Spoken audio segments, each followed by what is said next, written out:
25 দিনে 6 লক্ষাধিক নাগরিক বিজেপির সঙ্গে যুক্ত হয়েছেন দলের সভ্যপদ অভিযানে, যা নিঃসন্দেহে একটি উল্লেখযোগ্য বিষয়। রবিবার বিজেপির সভ্যপদ সংগ্রহ অভিযানে অংশ নিয়ে এরকমটাই উল্লেখ করলেন মুখ্যমন্ত্রী ডক্টর মানিক সাহা। এদিন আগরতলা বিধানসভা কেন্দ্রে সদস্যপদ সংগ্রহ অভিযানে অংশগ্রহণ করেন মুখ্যমন্ত্রী। এখনো পর্যন্ত যা খবর তাতে 6 লক্ষের অধিক সদস্য সংগ্রহ হয়ে গেছে রাজ্যব্যাপী। প্রধানমন্ত্রী নরেন্দ্র মোদীর প্রতি আস্থা রেখে নিয়ে বিজেপির সদস্যপদ সংগ্রহ করছেন সাধারণ মানুষ বলে উল্লেখ করেন মুখ্যমন্ত্রী। বক্তব্য রাখতে গিয়ে এবছর সভ্যপদ সংগ্রহে যে লক্ষ্যমাত্রা ধার্য করা হয়েছে তা পার হয়ে যাবে বলেও জানিয়েছেন মুখ্যমন্ত্রী। গত 3রা সেপ্টেম্বর থেকে রাজ্যব্যাপী শুরু হয়েছে বিজেপির এই সদস্য গ্রহণ অভিযান। টার্গেট ছিল প্রায় 12 লক্ষ।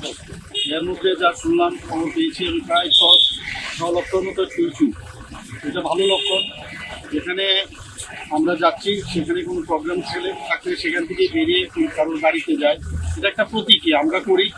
পাশাপাশি আমাদের সমস্ত কার্যকর্তারাও সেটা করে।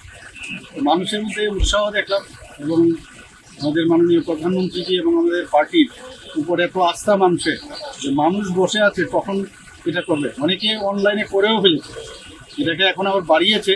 তো আশা করি যে আমাদের যে টার্গেট, সেই টার্গেট আমরা নিশ্চয়ই ফুলফিল করবো। গত বছর আমাদের সারা ভারতবর্ষে বিজেপির যে সদস্যের সংখ্যা ছিল প্রায় 18 কোটি।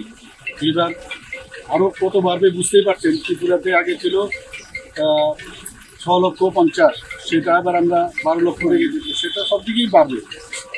এবং আমি যা দেখলাম মানুষের মধ্যে সারা